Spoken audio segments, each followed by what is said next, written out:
Just a few days ago, I told you guys that a new software update was coming to the Samsung Galaxy S23 Ultra, and that this update was supposed to be addressing some of the motion blur problems with this camera. In particular, in lower light, this thing can have a little bit of a smeary effect going on, right? You're trying to take a picture of something that's moving a little bit, and you snap the picture. When you look at it, it's blurred and smeared. Not necessarily what you want to be seen out of your very nice, very expensive phone's camera. And in particular, compared to other devices like the Pixel 7 Pro, which don't really have nearly so big of a problem doing that stuff, it can be a little bit annoying. Like I said, I told you that this update that was coming for the month of April, which is the month we're currently in, yes, that is correct, would be there to address some of this stuff. Well, I have downloaded that update, I have installed, I took some photos before and some photos after, and we're going to look at them and see if it actually made a difference. Now, I want to say this before we get started. This was very, very brief testing. I tried to make this as scientific as I could, right? So what I did is I used a green ball, and I had this ball rolling across the table or bouncing, and I tried to take a picture of it in motion in different amounts of light to see what the result would be, what the change would be. Now, obviously, this isn't a face that it's detecting, and it might try to clean up a little bit with post-processing. I tried to make this, like I said, as repeatable as I could, and I'm home alone, so there's no person for me to get to like walk by. So this is what I have, okay? So this is maybe not complete data, but it is certainly enough to make some assumptions about what this update actually did. So with all that being said, let's look at the photos now. And one thing I did do, you're going to notice it's 16 by 9 and then 4 by 3. And the reason I did this was simply so that I could quickly determine which was which as I was putting them in their proper order. So the 16 by 9 photos were pre-update, okay? And this is relatively low light, okay? Typically there are LED lights on and a lamp on. So this is relatively low light. And I rolled the ball from here to here, and you can see it is very much out of focus, right? That's pretty typical of the S23 Ultra. These moving subjects, not so great. Let's go to the after update, and what you're going to notice is it is definitely not any better. You could actually say that it's worse, but it could be that I rolled the ball a little bit faster that time than I did the first time, but it is definitely not an improvement, not what I was wanting to see. So now I turn on the LEDs. That boosts the light a little bit. It really still struggled, and after the update, it continued to struggle. Nothing much has changed.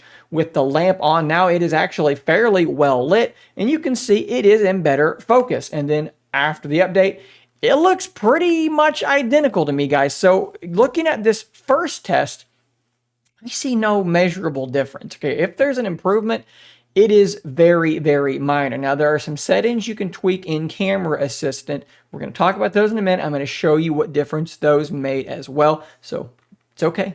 Hold your horses. We're going to get to that. Let's go back to these images, though, because the next thing I did is I tried dropping the ball and then taking the picture as it bounced back up. So this was before the update, and this was after the update. Again, very little, if anything, changed. Maybe it's a little bit clearer, but it appears as though I caught it more at the apex of the bounce when it may have been more still in the after photo, and that may have been the difference there. So I mentioned that you could go into the Camera Assistant, and you're looking for an option down there that says capture speed, right? And if you select that, you're able to actually tell it to prioritize speed, right? And that is exactly what I did on these next shots. So this is prioritize speed.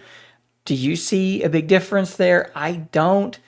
I mean, maybe that's like a tiny bit better, but probably not. And again, okay, with good lighting, that might have actually helped. Okay, so let's look at that and then go back to the first one. Did that look better to you with prioritize speed on? Maybe. I mean, it's really, really close. Again, if there is a difference being made, it's not a very big one. So now what I want to do is I want to show you what the Pixel 7 Pro is capable of doing. Again, going through the exact same tests, no settings, no update needed. This is what the Pixel 7 Pro did. This is the Pixel 7 Pro in the darkest version of this photo. So let's look at this really quickly and compare it to the Galaxy phone after the update. And you can see that it is doing, I think quite obviously, already a pretty significantly better job turning on the LED lights and then turning on the lights completely. I think, again, it's fairly obvious that the Google phone is keeping the ball better in focus. And I do want to also state that with both of these, I wasn't tapping to focus anywhere. I was just letting it do what it's going to do. This is what it came up with. So in the broad daylight, I don't think that they're super far off. So let's look again. This is the well-lit one of the Pixel versus the well-lit one of the Galaxy. And then the bouncing test, again, I do believe that this is slightly better in focus, but it's hard to know exactly when I caught it, so we can't really glean as much from that particular test. There was also supposed to be some improvements to the high resolution mode. So this is a 200 megapixel photo.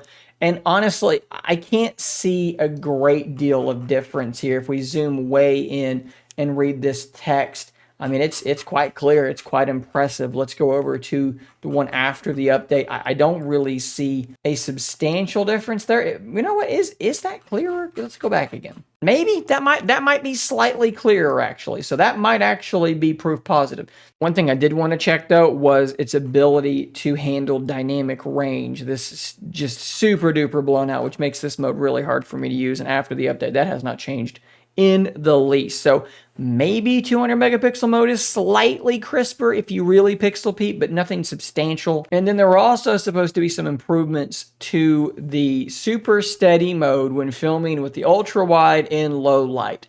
So now you're going to see two samples of exactly that.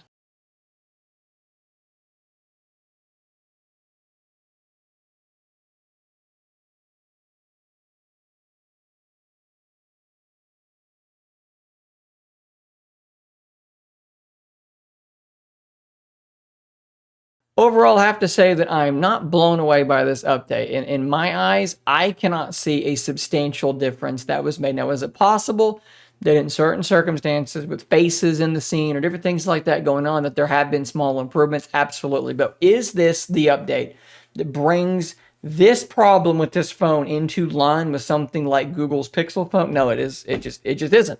It just isn't. Okay. And I think that I've demonstrated that relatively clearly in this video. I hate to be the bearer of bad news, but it is what it is. Share your experiences down below. Maybe you've seen some places where there are improvement where my brief testing was not able to show. We can talk about that in comments down below. Guys, subscribe for more content like this. I'll see you on the next one. And until next time, stay nerdy, my friends.